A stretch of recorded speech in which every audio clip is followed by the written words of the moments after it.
Hey guys. So I was talking to a friend last night, and she was talking about insects, and kind of had the feeling, she was thinking we're getting towards the end of the summer, and talking a little bit about next year, about the giant silk moths, and then I mentioned to her sugaring. Have you heard of sugaring? She said, no, I never have. Got me thinking because I haven't made it in a long time, but I've made sugaring for, oh gosh, probably since I was 7 or 8 years old. So we're talking like 45 years. Been a long time. And I first read about it in a book. And what it basically said is mixing these ingredients together and putting it outside, painting it with a old paintbrush on a tree trunk or fence post, and about all the really cool moths you could attract. And it was mostly, I remember, geared towards attracting underwing moths. And I found it also attracts lots of species of butterflies, some beetles, and you get some unexpected visitors as well. So, what is sugaring?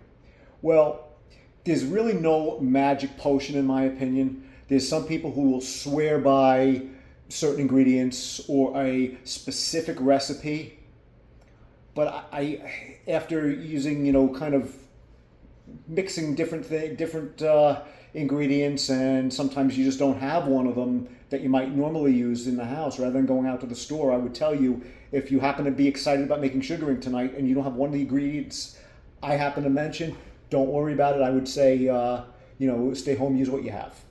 So anyway, common ingredients in sugaring: sugar, things that are sweet generally. Brown sugar is good. Rotten fruit is excellent. Molasses, even a can of beer. So we have all those ingredients here.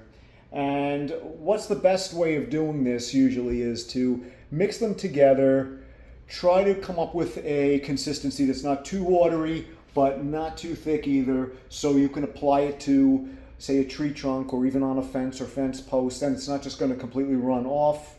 And if you have lots of large chunks of fruit in it, let's say, they'll just fall to the ground. So try to mix it up really good. You could use a blender. I've done that in the past.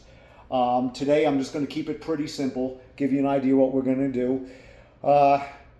Doesn't really matter what we start with, okay? It's not like making like I said before, there's really no secret recipe in my opinion. It's not like making cookies that if you use baking powder instead of baking soda, or, you double the sugar or halve the butter, you're going to have a real mess. You're still going to have a product in the end that's going to attract insects, and that's pretty much a guarantee as long as you have good weather and there's some insects available in your in your local habitat, your environment. So let's see. Oh, decisions. How don't we keep it simple? We'll start with just some regular white sugar. And if you look online or in books, there's places where they're measuring it out. A cup of this, 4 cups of this, a tablespoon. I just kind of put it in as you go. And you can always experiment with it. And you might say, hey, you know what, this one recipe you do think works a little better. So go with that. So there we go. We got some sugar. Try to pick fruit which is rotten. This banana's kind of mushy here. So we're going to put this in. Can save the skin. Toss it in your compost if you want, if you have one. And we go with the brown sugar next. Let's just kind of rip this bag open a little bit more. And I always find that the brown sugar really has a distinct sweet smell to it. And that's probably what's helpful, is something, because the moths, they're not seeing the sugaring that you're painting outside. This is all from, from their olfactory senses, from smelling it with their antennae and navigating to your sugaring and sampling it. Okay, orange is something I never ever used, except in the really recent past. And whenever I read about sugaring, it was always apples, peaches, plums, bananas, never citrus. However, certain species of beetle, especially in the south, like some of the Hercules beetles, do seem to have a preference towards citrus. Now, I've never had Hercules beetles come directly to my sugaring, but I have noticed when I put it out that I'll seem to get Hercules beetles to my light much more frequently. So what I would recommend is just kind of squeezing the orange into your pot right here. Now, I didn't put the stove on just yet, and you can even use some of the orange skins because they do have, at least I think they have some odor to them, like a sweet citrus smell. Okay. All right, the banana skin not so much. That's why I left that out. I'll put the other half of orange in here. Okay. And I started doing this, like I was saying, as a young kid on Long Island, New York, in a pretty urbanized place. And it was interesting because moths that I would never see before, specifically species of underwings, would really show up in numbers, especially this time of year, once you get into August. So if you feel as if, hey, you know what, the giant silk moths are done, I'm not seeing them anymore, I'm not going to see them the next year, you're a little bit, thinking, it was more exciting earlier in the season for insects. Well, you know what, this is something which can kind of renew your enthusiasm. So this apple is mushy, but I'm not going to be able to have the strength to really take it apart with my bare hands. So I'm just going to cut it, then kind of break it up a little bit here in our pot. Okay. And it's always best if it's rotten because it smells that much sweeter to the moths. At least that's what lots of people will tell me anyway, or tell you probably. Okay. So we got the apple in there. Let's see, what else do we have going on? We did our sugar. Oh, we have molasses. And I remember reading that as a kid, I think unsulfured molasses they recommended. Doesn't seem to matter. Okay, I would just pour some of it in. All right. And try to get the cheapest stuff you can. I always try not to waste any food. Use fruit that's gone bad, or maybe I didn't realize was had some rotten spots on it already. Okay, and with the molasses, get the cheap generic brand if possible. All right, beer is next. And I remember as a kid, I'd always ask my mom if we had any beer for my sugaring. And sometimes we would. Oops, this is spilling. And if we didn't, sometimes in the store she'd buy a 6-pack, or I guess a few cans, and I would use it in the sugaring. It would always be so hot when I was making sugaring, so a lot of times I just take that little sip of beer. Sometimes take a long swig, and it would be so cold because it was in the refrigerator. Really feel good. I should be saying this about when I was like 10, but anyway, that's what I would do. I haven't had like a beer in, it's been over 2 months, and that reason is just kind of creeps up, I find. I'm not a daily drinker. I'm not somebody who's, getting drunk or drunk on a regular basis. But I just try to limit it because it's something that I find, I look forward to sometimes a little bit too much. But not a major problem. All right, so anyway, we have our pot right here. And as you can see, what I'm going to do is start simmering this sugaring. And give it a few minutes. I'm just going to wash my hands because I'm all sticky from that fruit and a little bit of molasses that got on me. Okay. Oh, and I have a good sugaring story to tell you. So, I guess around probably 10, 12 years old, maybe 8 years old, 9 years old. We first took our first trip, at least I did as a kid, to my grandparents' place they had. My grandpa used for hunting. That was in upstate New York. Really rural place. Trees everywhere. Farms kind of going out of business more and more, even back in the 80s. So there was a lot more natural growth of forests. and basically the forests were just reclaiming the farmland, and because of that, more animals, more insects, probably even than decades prior. So I was excited because I thought, you know what, sugaring, it's going to be incredible, my results that I have. All right, so really high hopes, made some sugaring, and I still remember there was a very, very large ash tree between my grandparents' house, which had like 10 acres, but it was the tree was adjacent to a cow pasture, a farm. It was, I don't know, probably, if it wasn't against the barbed wire fence, inches from the barbed wire fence, okay? So I painted the sugaring all on this large trunk of the tree, and to my disappointment, I really didn't have very good results. I thought I was going to get like a lot of sphinx moths also to the sugaring. I didn't. Not many underwings, but apparently cows have a very good sense of smell and they like sweet things. So several cows during the night, when I went out with my flashlight looking for moths, surprised me as I saw their heads leaning over the fence, licking the tree trunk up and down because it had the sugaring on it, okay? I figure even with some beer in it and possibly some rum, sometimes rum is added to sugaring, I don't think at that size, I don't think they could have gotten really too tipsy from the sugaring. But anyway, just kind of heating this up right now, and what I'll do as we go is I usually will take a large spoon as this warms up, and let's see.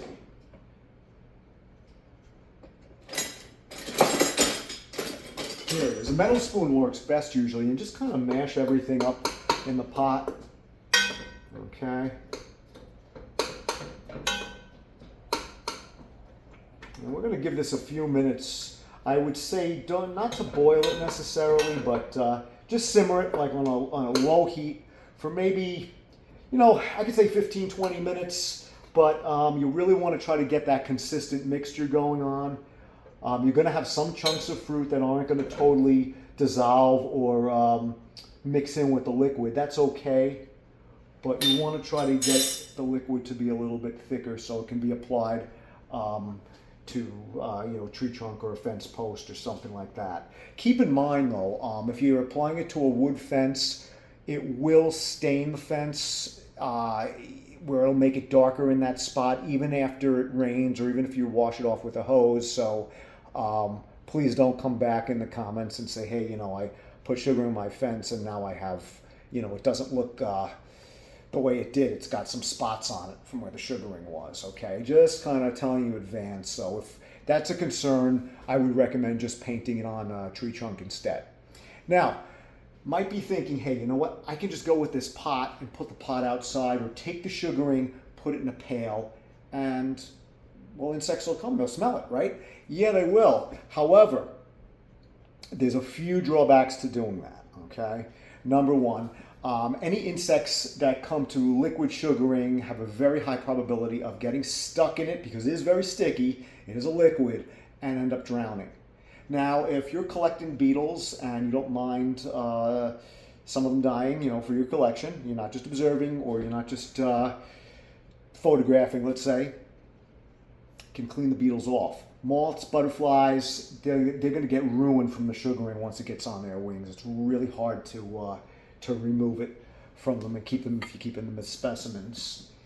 Other concern is any kind of animals like raccoons or any other rodents turning the pail over and eating your sugaring. If not, just once they tip it over in the grass or on the ground, there's really not much you can do.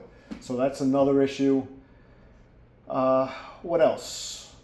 I guess that's pretty much it. So that's why I would say try to apply the sugaring to some kind of surface, vertical surface preferably.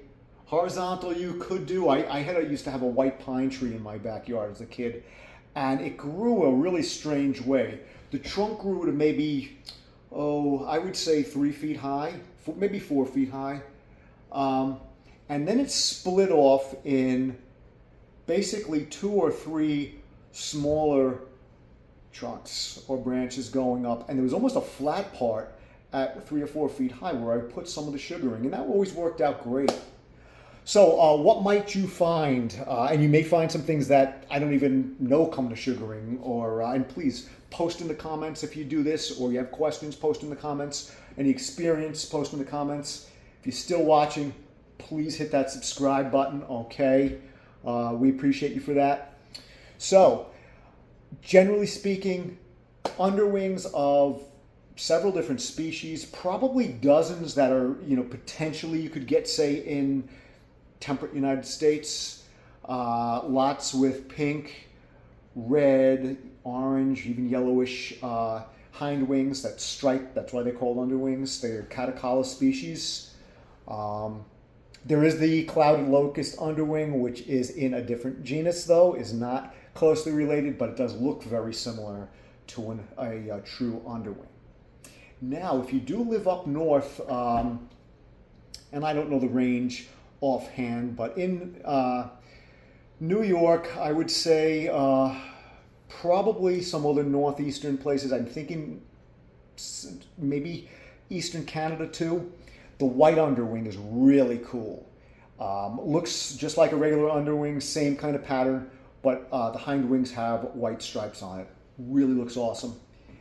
And if you happen to live outside the United States, in Europe or in Asia, there is a blue underwing, which to me I think is the coolest of all underwing species.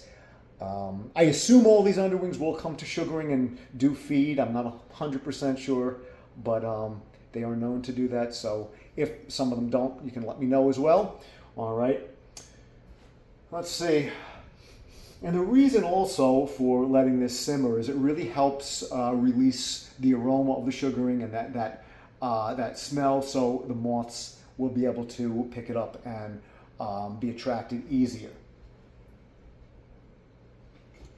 Let's see, tiny little bit of beer left here. I hope anybody didn't offend anybody if they enjoy Guinness for sacrificing this can of Guinness, but I can tell you the moths and beetles, butterflies are going to love it. Oh, as far as beetles and, yeah, several species of beetles, kind of a mixture, eclectic mix that will come to sugaring. As far as butterflies, a lot of the angle-wing butterflies are attracted to sugaring. Question mark, comma. I did once, only once, because I would get those to my house when I put sugaring out as a kid, many times on Long Island. I once attracted a Compton tortoiseshell. Only time I saw that species ever in my life. And I still remember that day the sugaring was absolutely covered with yellow jackets. And that's another thing, if you have it during the day, you might not want to put it close to the house because it will attract bald-faced hornet, yellow jacket, lots of different wasps. So keep that in mind. But anyway, it was really cool. I was able to see this Compton tortoiseshell through the whole craziness of yellow jackets flying all over. Milbert's tortoiseshell, which I saw in upstate New York probably only 2 or 3 times in my life, I would assume is attracted to sugaring. Not totally sure. Morning cloak butterfly is, red spotted purple is, white admiral is. Where I used to live, it was really cool because it was a transition zone. White admiral to the north, red spotted purple to the south, and the band where we were actually, they mixed together. If you want to call them 2 species, I think they are. Some people will care to differ on that one, but I would catch individuals with variations in their patterns. Some more like a white admiral, some more like a red spotted purple, and some a pretty even mix. So there's a little bit of information for you on sugaring. Hope you get to give it a try this summer. Please share your results. If you don't want to put them in the comments, just message me, let me know. You have any questions, please let me know, okay? Best of luck with it, and take care, and hope you enjoy my videos. You have any video ideas, let me know, because I was inspired to do this video for a friend who I was talking to sugaring about sugaring last night, and she's like, wasn't sure, she never heard of it. So I'm like, hey, you know what? Explain it to her. But I'm like, yeah, I got to do a video on this. So take care and have a great night.